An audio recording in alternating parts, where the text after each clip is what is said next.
Okay, well, thank you very much. Ito po si Nico Fabian once again. Nandito po sa programa natin, NikTok, The Real Talk with Nico. Kumusta kayo mga kababayan ko? Kumusta kayo po? And sa Malaysia, sa Sabah, sa Pilipinas, o sa iba-ibang parte ng mundo po. Mga overseas Filipino workers, kumusta kayo po? I hope everything is running smoothly. Today is August 19 na po. And as I promised you, my last episode, I'm going to cover po and give you the latest developments regarding what is happening in the Philippines, particularly yon po ang Blue Ribbon Committee ng Senado, which today po naumpisa na ang probe or investigation tungkol sa flood control project sa Pilipinas, nagiging hot issue. Huwag na tayo mag-delay po. Diretso-diretso na tayo po tungkol sa issue na ito, ang flood control projects po. Ang daming problema pala ang flood control projects ng Pilipinas from 2022 hanggang 2025 or this year po, no? And unfortunately po, nag-start ang investigation ng Blue Ribbon Committee ng Senado, spearheaded by no other than a neophyte. Although neophyte ito po, but when it comes to his caliber as a lawyer, as a very concerned a leader, when it comes to the interest and welfare of the people or mga Filipinos po, he is more than capable po. And walang bias, no fear or favors po. When he opens his mouth, when he talk, when he protect the Filipino community po, no holds bar sa kanya po. No holds bar. So I'm referring to ang chairman ng Blue Ribbon Committee, no other than si Senator Rodante Marcoleta, which a lot of people are expecting. Much awaited the hearing ito po, no? Today, they started at 10 o'clock and natapos po before 3 o'clock dahil they have to prepare for the Senate session na naman po at 3 o'clock, and it ended up after shortly after 5 o'clock ang Senate session at this afternoon.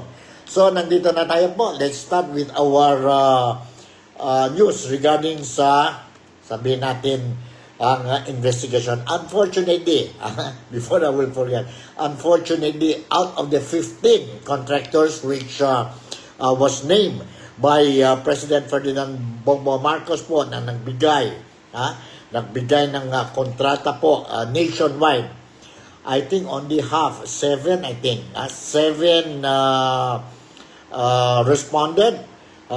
responded to the invitation na extended to them by the Blue Ribbon Committee, no?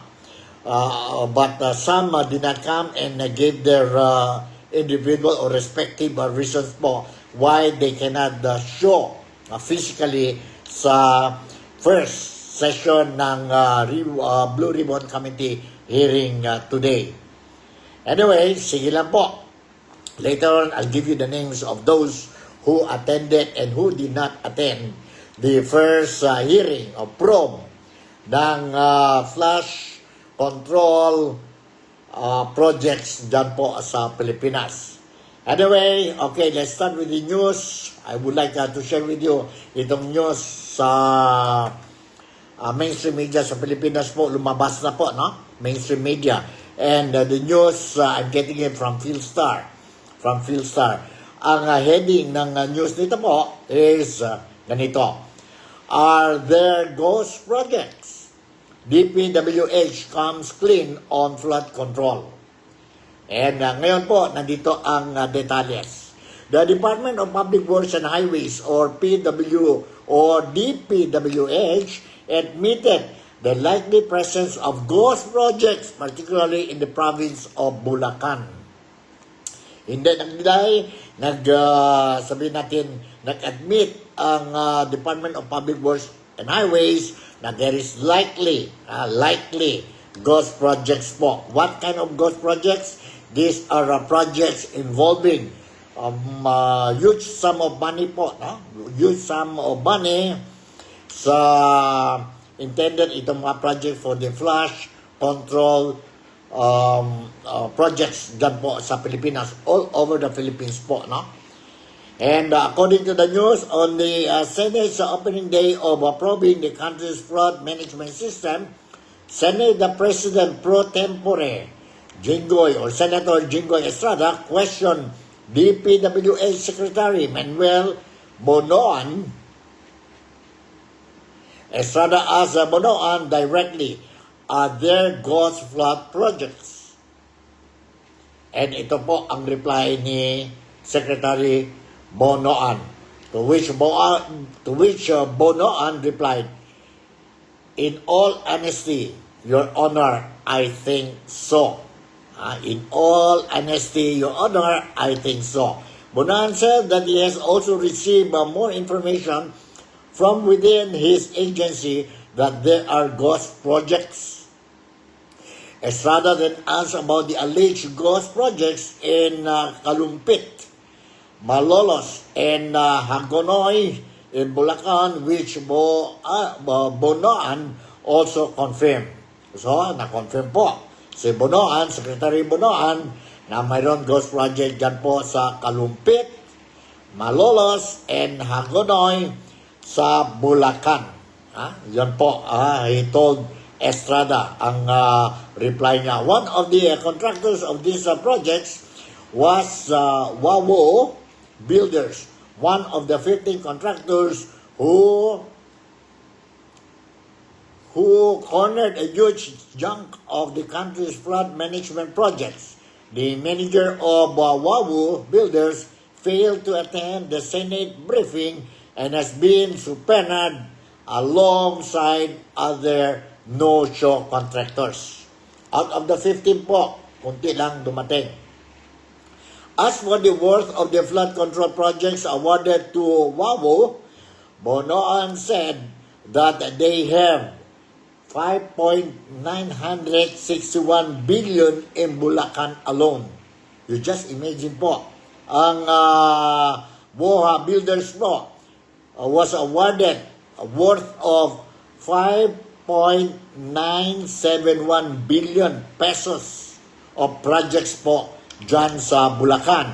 Senator Sen Marcoleta pointed out that the nationwide Wawo was awarded 9 billion in contracts.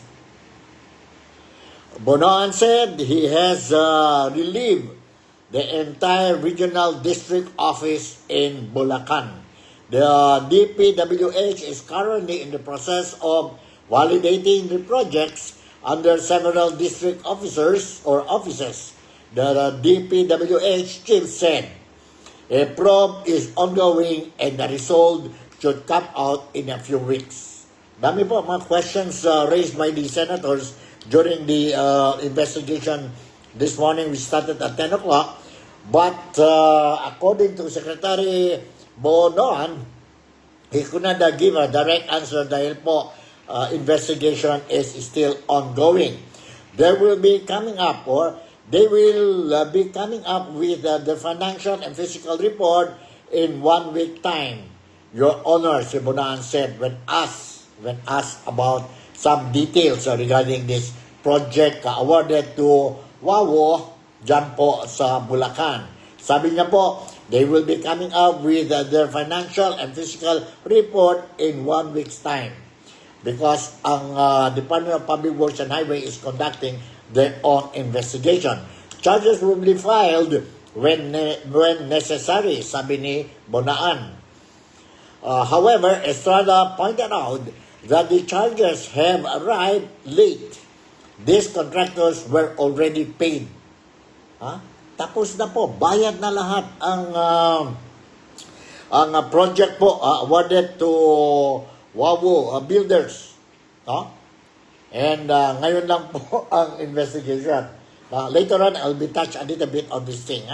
Okay. President Ferdinand Marcos Jr. has unveiled the preliminary funding on the country's poor flood management system. Around 545 billion pesos has been spent on the flood control since 2022, but around 100 billion pesos of this budget was cornered by 13 contractors or 15 contractors po. By 15 contractors. Now, yun po, during the investigation, medyo the senators, some of the senators are not happy with the absence of several contractors po, despite giving the invitation to them po. Some are abroad, some have earlier appointments. Kaya nga, some of the senators will say, saan ba yan po ang importante? Ang 500 plus billion pesos worth of projects po, and they want to find out, they want to investigate ano nangyari po o yun mga earlier appointments ng mga contractors po. So, because of this, nag-raise si Senator Bato de la Rosa a few minutes after opening the first session po.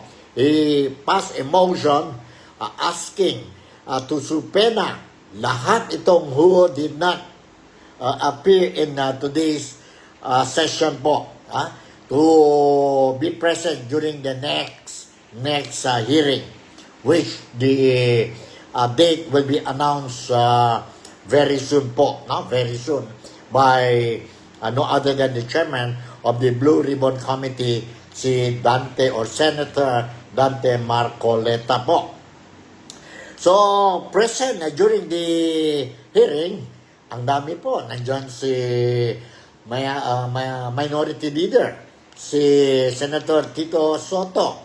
Nandiyan po, nakita ko po si Senator Ilan Piacatano, and of course si Senator Ilan Peter Cayetano, si Senator Pia Cayetano, ang kapatid niya po. Nandiyan din po si Senator Mark Villar, dumating po si Senator Amy Marcos, dumating din po si Senator Gatchalian, dumating din po si Majority Leader, si Senator Joel Villanueva, dumating din po si Senator Ruben Padilla, dumating din po si Senator Ejercito, dumating din po si Senator Bato de la Rosa, nandyan din po si Senator Bongo, and ang dami sila, ang dami sila, and each one of them were given 2 minutes po to do the opening remarks or speech, or speech. Later on, I'll be sharing with you some of the senators' opening remarks or speeches.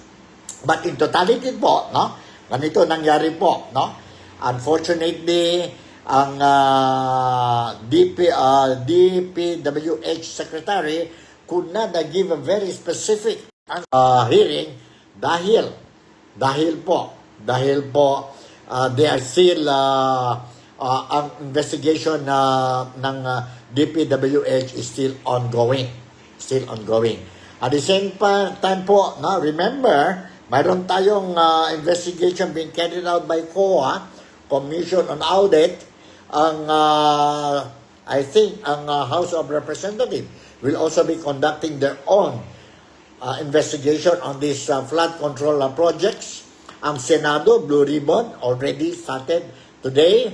And of course, ang executive body, ang Presidente, si President Ferdinand Bongbong Marcos is also doing his own investigation po. Medyo, I don't know what will happen po kung iba-iba ang mga resulta ng investigation po. Don't you think ang mga Filipinos will be confused? Don't you think some of these investigations carried out by these authorities concerned, kagaya ang House of Representatives, they will be doing their own investigation. Will it be biased? Will it be fair? Dahil itong investigation involves alleged participation of lawmakers po or mga congressmen. But anyway, they're conducting it, itong investigation ng House of Representatives in aid of legislation, so that they will be able to see kung ano ba kailangan i-amend ang laws or policies dyan po sa House of Representatives so that the mistakes will not be repeated. Same thing po, ang Senado, Blue Ribbon Committee, they are doing this investigation in aid of legislation po. In other words, whatever the reports, the findings po, it doesn't mean that itong mga individuals, be it politicians, lawmakers po, walang authority, jurisdiction ang Senado and of course the mga congressmen to punish or jailed itong individuals found to be guilty of corruption po, no?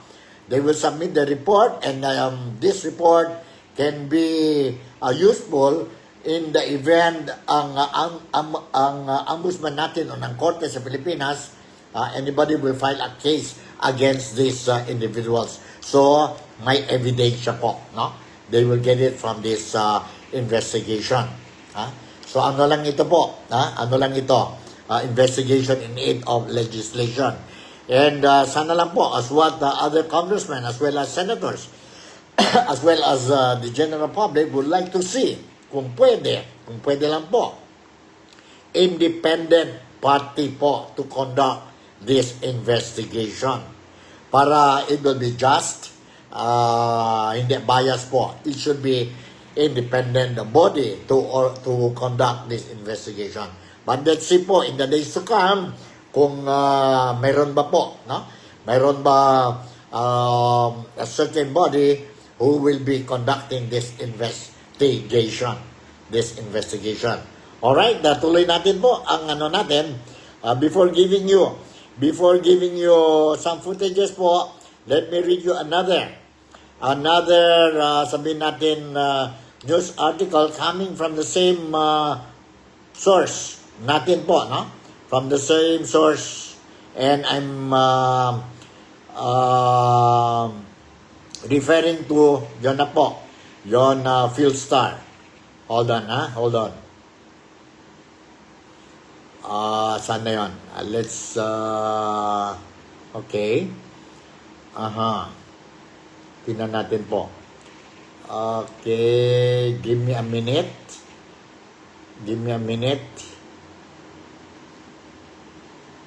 Saan na yun? Istorya, Saan na istorya? Alright, let me share with you this investigation po. One of the contractors po, One of the contractors flood control projects po. Anomalous flood control projects. The title of this or the heading of this story is Sara Diskaya, Contractors Summoned in Senate Flood Probe. Nandito po. Failed Pasig mayoral candidate si Sara Diskaya and several contractors were notably absent from the Senate's opening day of investigation the country's flood management. Following President Ferdinand Marcos Jr.'s preliminary analysis of the country's flood management projects, the Senate launched its own inquiry through the Blue Ribbon Committee chaired by Senator Rodante Marcoleta. This Kaya was invited but sent an excuse, later citing a prior commitment. In the committee's official guest list, Diskaya was listed as the president of the Alpha and Omega General Contractor and Development Corporation. Roma Rimando of the St. Timothy Construction Corporation also did not attend, saying that she was mourning. Others mentioned that during the roll call were Yumir Villanueva of Top Notch Catalyst Builders Incorporated, citing a medical procedure. Aderma Alcazar from Sunwest Incorporated also said she was abroad and could not make it back on time for the hearing. Romeo Miranda of the Royal Crown Monarch Construction and Supply Corporation and Mark Arevalo of Wavo Builders were also invited but did not send a reply as of the Senate hearing. Senator Bato de la Rosa moved to subpoena Vizcaya and the other absent contractors to make sure that they will show up in the next hearing. Marcoleta approved the motion. Senator Win Gatchalian would later suggest amending the motion, adding that the heads themselves should attend, not just representative. Hindi lang ang representative po, dapat ang may-ari talaga ng construction company po, no? Yun ang gusto ni Gatchalian, Senator Gatchalian. A total of 15 contractors were invited to the committee hearing, with only 11 replying, but among the 11, only 7 showed up at the hearing today. 15 contractors were invited, and 11 replied to the invitation, giving their excuses for not being able to attend. And only out of the 11, only 7 attended the hearing. I just hope that this is not a sign of disinterest on their part, because this meeting is called precisely to get to the bottom of this problem, Marcoleta said. Senator Erwin Tulfo said that those who were absent must have a reasonable answer when they do show up. We are talking about 500, remember, we are talking about 545 billion pesos, not a small change, Tulfo said in a mix of English and Tagalog. Marcos named 15 contractors who cornered a huge chunk of country's flood management projects, which total up to 100 billion pesos. 5 of these firms have operation across the entire country, including the Vizcaya Link firm, Alpha and Omega General Contractor and Development Corporation, and St. Timothy Construction Corporation. So yun po ang what happened sa hearing dyan po sa Senado kanina. From 10 o'clock until almost 3 o'clock po, mga 2:35, natapos na suspend ang hearing for later scheduled dates. So, medyo nagalit din si Senator Marcoleta, and I will show you some of the footages po, no? One of the contractors ng Wawo ba ito? Wawo, representative po, and Marcoleta was interrogating or asking questions, no? Kay representative ng isang contractor. Let's listen to this po. Sandali, Let's listen to this. And, alright, sandali. Let me share with you itong footage po. This is a good one that I believe that you should sabihin natin know. Alright, nandito po. Let's listen to this. Sabi niya, eh sabi mo hindi ka pa nakapag-umpisa ng project. Paano ka naging quadruple A? Ang ano ko, Mr. Che, yung sinasabi kong 1992 is highway pa yun. Yung nakita niyo yung highway. Hindi natin pinag-uusapan yung hardware mo. Ang pinag-uusapan natin flood control projects. Tinatanong ka kanina, sabi mo hindi ka pa nakapag-umpisa ng flood control projects. Paano ka nagkaroon ng lisensya? Paano ka naging quadruple A? At lalong mahalaga, paano ka nasama sa 15? Gumawa ka na ng flood control project. Gumawa na tayo ng flood control O project. ngayon gumawa ka na naman. Ano ba talaga yung totoo? Baka hindi ka makauwi sa araw na ito. Nagsisinungaling ka na naman eh. Ang sinabi ng Pangulo, kasama ka sa 15. Tama, Mr. Huwag Che. mong mamaliitin ito. Pagkatas dito, aartihin mo kami. Sasabihin mo, hindi ka pa nag-umpisa. Nag-umpisa ka isang hardware. May problema dito eh. Ano na yan, story lang yung sinasabi ko, Mr. Che. Ano na yung totoo? Yung totoo, may lisensya na tayo na quadruple A ngayon. sinabi kong ngayon meron ka ng quadruple. Yes, Mr. Chair. Oh, ilang project ka na-execute mo na? Marami na eh. O kanina sinabi mo hindi ka pa nakapag-umpisa eh. Meron akong hawak na martilyo rito, sinasabi ko sa'yo. Mr. Chair. Huwag kang tatawa-tawa kasi hindi nakakatawa ito ah. Mr. Chairman. Dito lang nagsisinungaling ka na eh. Mr. Chairman, if I may. Alright, yan po. One of the actions, kanina dyan po sa hearing ng Blue Ribbon Committee po. Hearing ng Blue Ribbon Committee. Okay, let me show you another footage po, part of the hearing. Ito po, let's listen to this. Another portion of the hearing. As already said by some of my colleagues, they are, I think, worried about the existence or non-existence of a master plan. An integrated, comprehensive master plan that will finally solve the problem of flooding in this country. Do we have that? Mr. Chairman, let me qualify.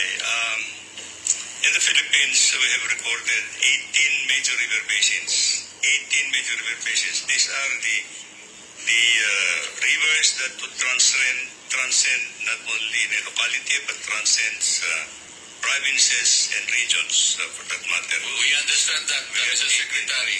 We understand that. We have 18, Mr. Chair. Even if we have 100 river basins, Yes. until and unless you are able to present a master plan that will integrate these river basins, you will be going nowhere.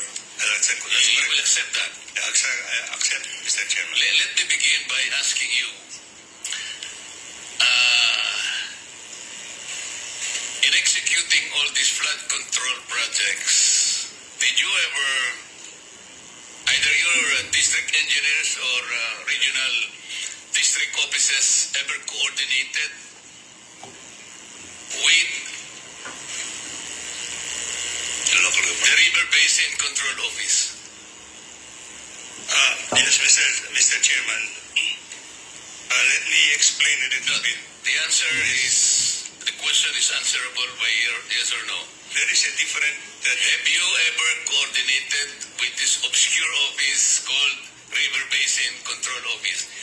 I will explain to you why I'm asking this. It has a very, very significant relation to the subject matter of today's inquiry. Yes, Mr. Chairman. This River Basin Control Office was created by Executive Order 510. Kung nabasa po ninyo ito, sa Section 2, Paragraph B nitong Executive Order na ito pala yung mandato nitong maliit na opisina ito, which is attached to the DENR.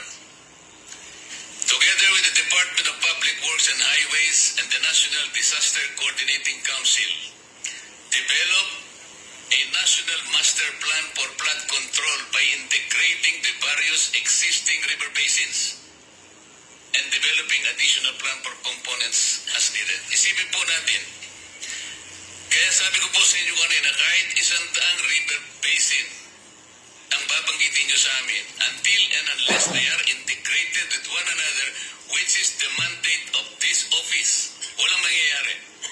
Bakit po in the entire equation, in the entire continuum of this problem, bakit hindi man lang nagsasurface itong opisinang ito? Where is it and why is it? Siya pala yung mayroong mandato. Ngayon lang natin nalaman. Hanggat hindi po kayo nagko-coordinate, hindi po kayo pala yung regulator eh. Meron pang isang executive order number 816. Sabi po niya rito, referring again to the River Basin Control Office. Whereas, sabi niya, the integration and harmonization of various government mandates and resources. Kasama na po ay lahat dyan. In the provision of safe and clean water supply and effective flood control management for the entire country is emphasized in the medium-term development plan. Ang laki pala ang mandato nitong opisina ito. Bakit?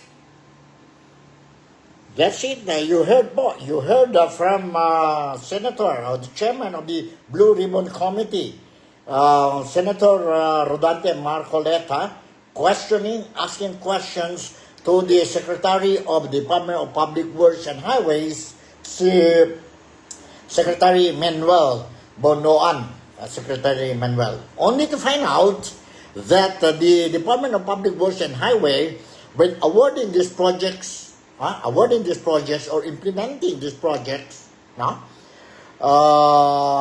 was no coordination. There was no coordination between the River Basin Control Office, which is very important. They should, the Department of Public Works and Highway should work together, coordinate with the River Basin Control Office as stated in the Constitution, in their rules and regulations po. They should work together po, so that the flood control projects will be properly implemented. So from the very beginning, it is already problematic po. And the Secretary Bonoan admitted that there was no coordination. There was no coordination. And why? He said he will answer that query after they completed their investigation, hopefully by next week.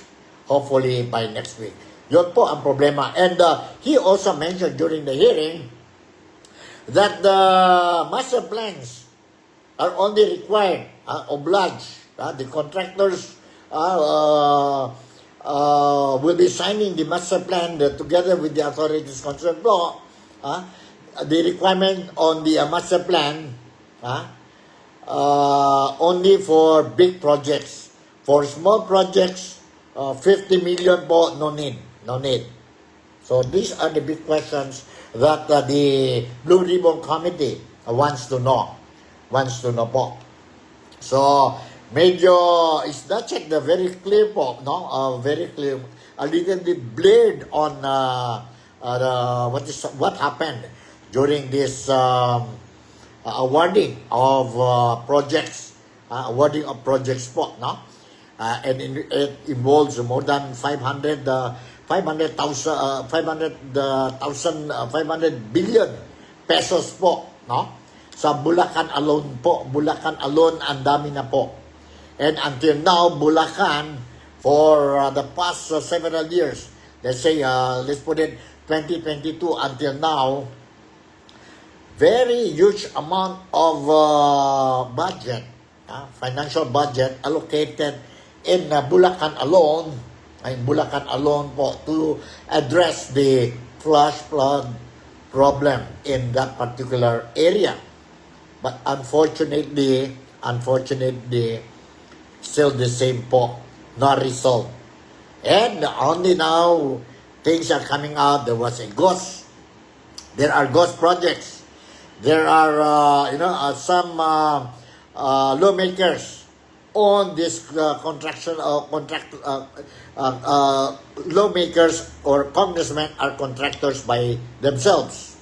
That's why they managed to get the award. Project were awarded to them.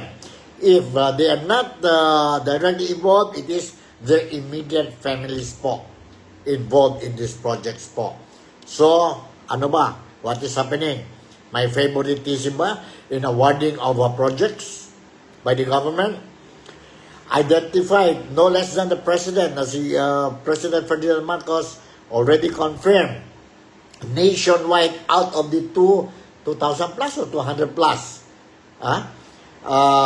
contractors participating in different biddings, only 15 of them regularly awarded with this project. See? And of the 15, mayroon 5 companies, contractors po, got a very huge amount of projects in 5 regions. And Bulacan is one of it. Bulacan is one of it. And we have seen a lot of flood control projects po. Already paid, a full amount paid, yet it is not functional. Already, projects are below the standard. Specifications are not followed. Some project already paid full, but work has been done halfway only po. No wonder we are facing this kind of acute flash flood problems in the Philippines. Sana lang po, we will be able to solve this problem as soon as possible so that by next year, when rainy days will come, wala na tayong problema. And make sure that during our 2026 national budget po, it will be properly scrutinized. And no more hanky-panky, not like the previous budget 2025. And it has been identified not only by our government, but also politicians both from the upper house and lower house. They agreed that the 2025 national budget was the most corrupt national budget in the history of the Philippines. Right? Okay, let me show you another footage po. Another footage, opening speech of Neophyte Senator Erwin Tulfo. And let's watch and listen to this. Thank you. 545.64 billion pesos of flood control. This is nothing less than a grand robbery of our nation. Sa salitang kalye, pagnanakaw to the max. DPWH officials, contractors, and their cohorts of public office need not explain anymore because we already have an answer why year after year flood waters still drown our communities while their bank accounts are flooded with taxpayers' money. Bago pa man may sakatuparan ang isang proyekto, hinihinga na po ng 20 hanggang 25% ng komisyon ang mga kontratista, masaklap po ng ilang mga politiko. Yan po ang dahilan kung bakit substandard o palpak ang mga proyekto at karamihan ay ghost projects na. Ang sistemang ito dumadaan mula sa politiko, undersecretaries, regional director, district engineer hanggang sa project engineers. At sa bawat opisyal na dadaanan pa ng flood control project na ito ay nakakaltasan pa ito ng 2 hanggang 5%. Halimbawa, kung ang proyekto ay pinondohan 100 milyon, nasa 40 to 30 million na lang po ang halaga nito pag nagawa na dahil sa mga komisyon o kickback simula sa itaas hanggang sa ibaba.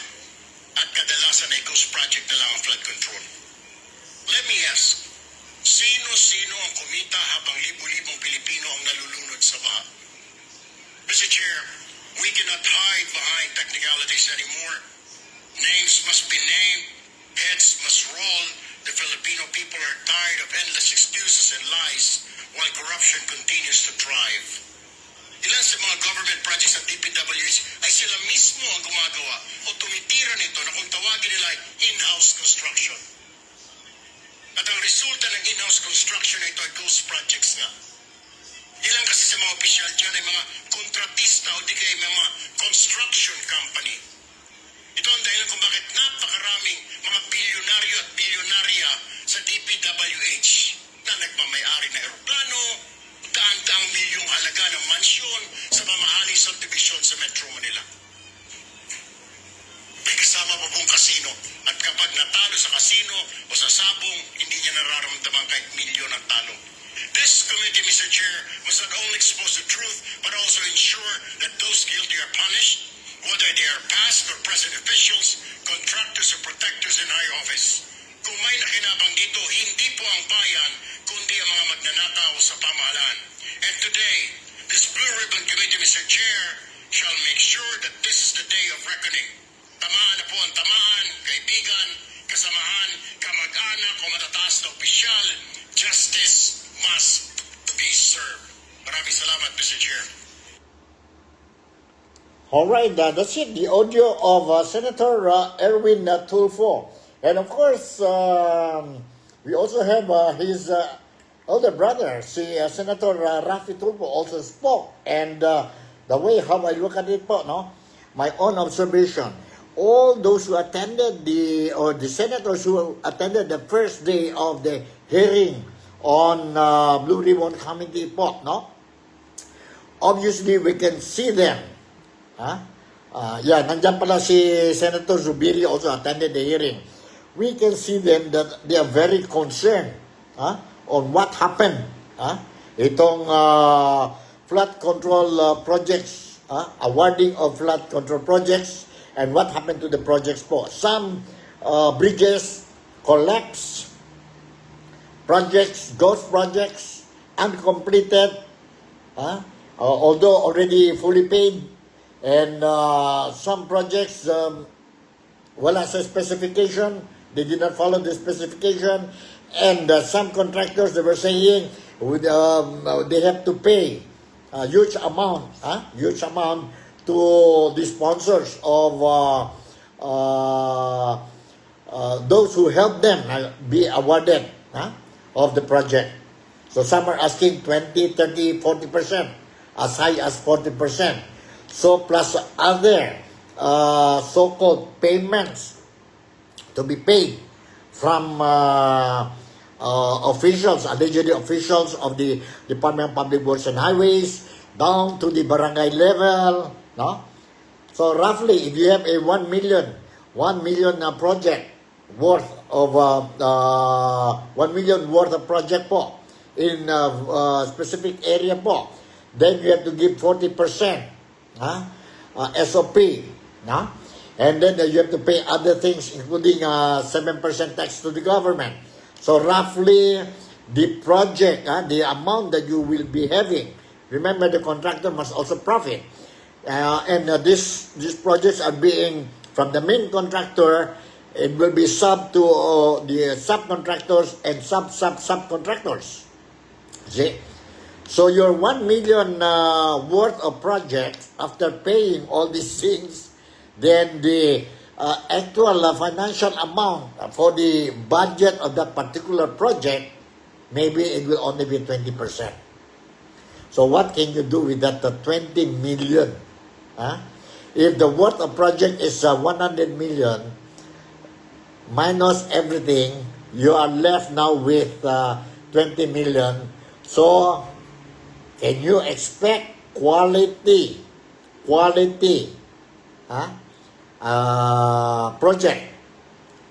in terms of the materials, everything?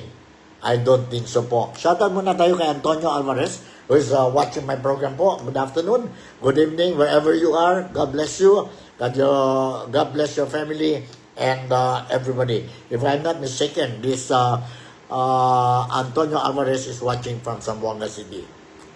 Okay? Kumusta? Ketal man to, classmate. Alright. So, these are the things that, that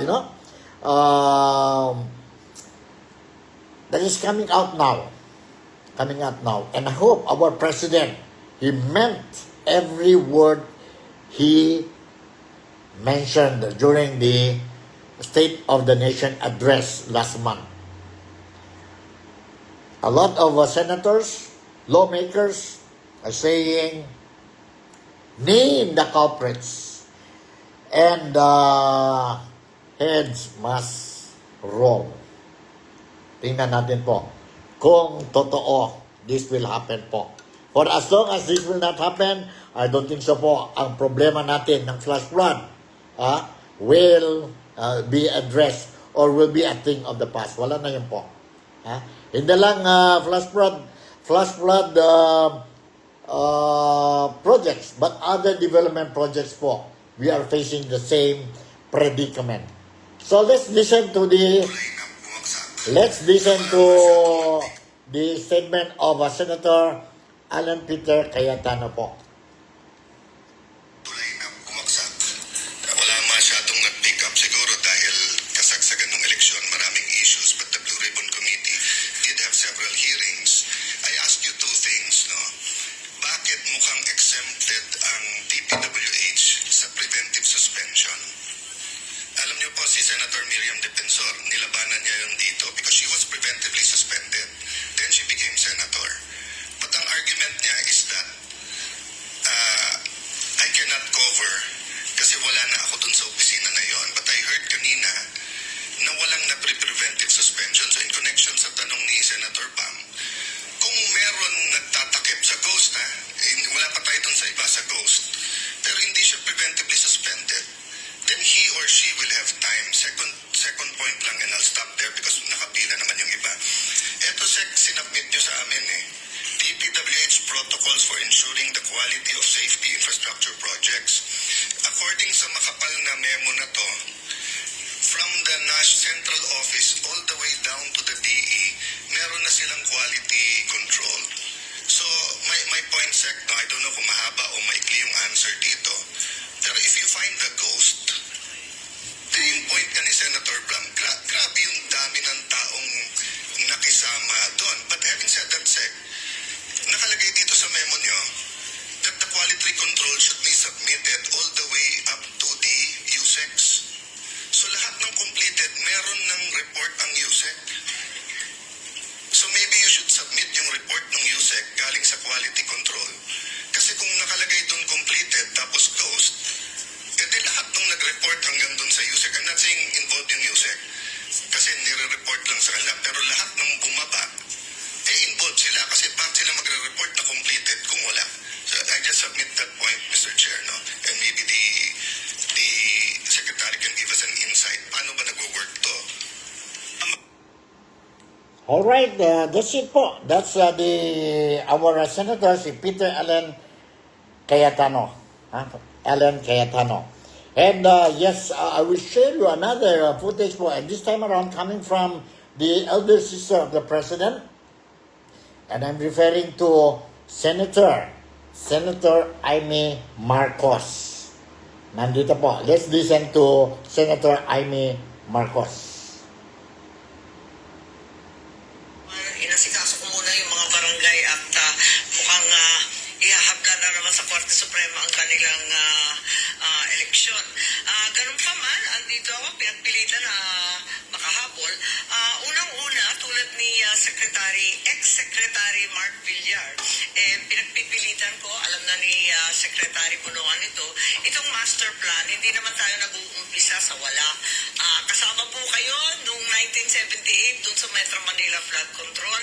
Alam natin noong panahon ni GMA, meron na naman, kasama na naman sina Architect Palafox dun sa flood control tungkol naman sa Ondoy. Kaya't alam natin na tumataginting pa rin yung Parañaque Spillway at yung mahiwagang dredging ng Laguna de Bay na kahit kailan sa 1.4 trillion na ginagastos natin ay hindi napopondohan.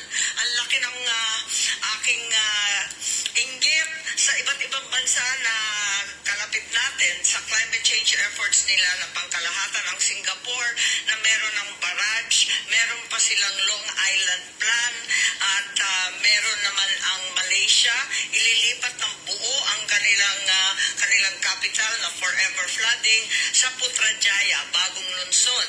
Ang Indonesia, talaga naman sikat dahil sa kanilang green infrastructure, ang kanilang community building against climate change, ang kanilang river rechanneling and maintenance. Saan naman yung ating new technology, saan atin ang long-term plan?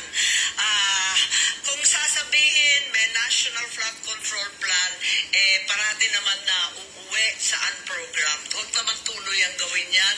Nakikita naman natin at siguro kailangan pansinin, ikalawa, ang National Flood Control Budget nag-umpisa sa 2025 sa 368 billion, nakita naman natin sa 2026 275 billion na lamang. So ibig sabihin, ang laki ng agwat kapag hindi pa dinagdagan yung congressional insertions. Ibalik sana natin sa talagang kinakailangan natin at tunay na bigyan diin yung mga master plan. Put your money where your mouth is, ika nga. Ikatlo, ibig ko lang dagdagan yung sinabi rin ni Senator Win tungkol sa 15 na pinangalanan ng ating Pangulo ng mga kontratista sa flood control.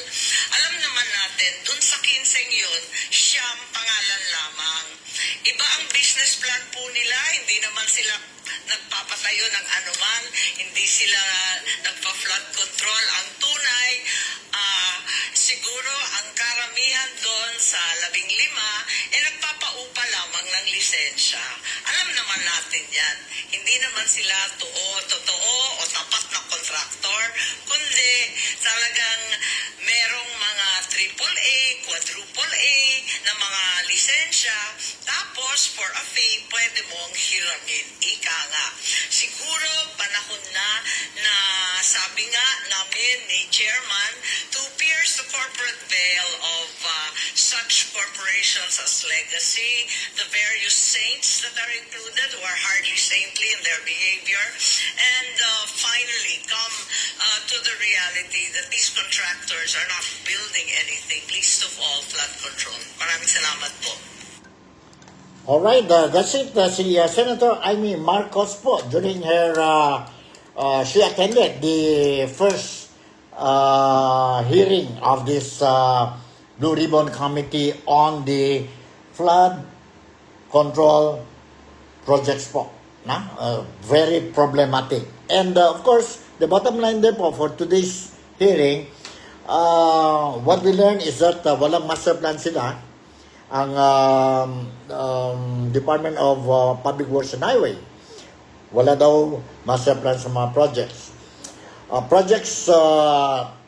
Wala na ang quality of standard dahil sa corruption po. Contractors, they are not the real contractors po. No? Some lawmakers reportedly owns the company. And some reportedly former owner of the company but now being managed by their own immediate family members. So, problema pa rin yan. No? Violation pa rin yan. And some, they just borrow for a fee, royalty fee po, ang mga license. And they will apply for the award with the help of strong people inside. Sabihin natin dyan po sa Department of Public Works and Highways, and of course, other authorities concerned who will approve for the project. So yun po, nangyari po. No? Yun nangyari or what is happening. And of course, confirmed also during the hearing by no less than the Secretary of Department of Public Works and Highway, already confirmed that mayroon tayong mga ghost projects po. So, how much it involves, we don't know. What happened to this and how we are going to recover the money, we don't know. But anyway, the investigation, Blue Ribbon Committee of the Senate has started their investigation today, and there will be another hearing. And the exact date of the next hearing will be announced later on by the committee chairman, si Senator Rodante Marcoleta. So that's it. That's it po. Klarong-klaro po. Nakita na natin po. And I believe that our president also is aware of what is happening. But now what we want to see is what action that you're going to take ang presidente natin. We want majority of the Filipinos dito po sa Malaysia, dito po sa Sabah, dyan po sa Sabah. Kasi dahil nandito ako ngayon sa Kuala Lumpur. Ang mga Filipinos po, they want to know the names of these people involved in this unhealthy activities, corruption po. No? And no favoritism. Bakit hindi suspended ang mga suspect or questionable officials of the Department of Public Works and Highway? Why are they excused from being suspended? Yun ang problema po. No? But anyway, we will see. I will closely monitor itong situation po. No? Ang hearing, not only the Blue Ribbon Committee hearing, I will also monitor closely ang House of Representatives. Sabihin natin quadcom ba yun o tricom ba yun po, no? When they will start investigating itong flood control projects po, no? Ng Department of Public Works and Highways and other development projects po na questionable. And of course, I will monitor ang updates regarding ang COA investigation po. And hopefully, let's all pray that there will be an independent body who will conduct this very important investigation of probe on the flush control projects, which involves billions, not only millions po, it's billions of money po. And yet, the problem is still here with us. Never been solved. Never been solved. So, siguro hanggang dito na lang po muna. Now is August 19 na po. It's Tuesday. And maski paano, I hope I managed to give you the news that you deserve to receive, to know today. And in one way or the other, I hope I managed to entertain you also po. No? Dito sa programa natin na NikTok, The Real Talk with Nico. One thing sure, as I promised, I will update you from time to time. So with this, Nico Fabian would once again like to say thank you very much for making me a part of your day-to-day. Enjoy your working week. Tomorrow will be Wednesday. And do your best. Malaysia, Sabah, the Philippines, God bless us all. And see you in my next episode. Bye.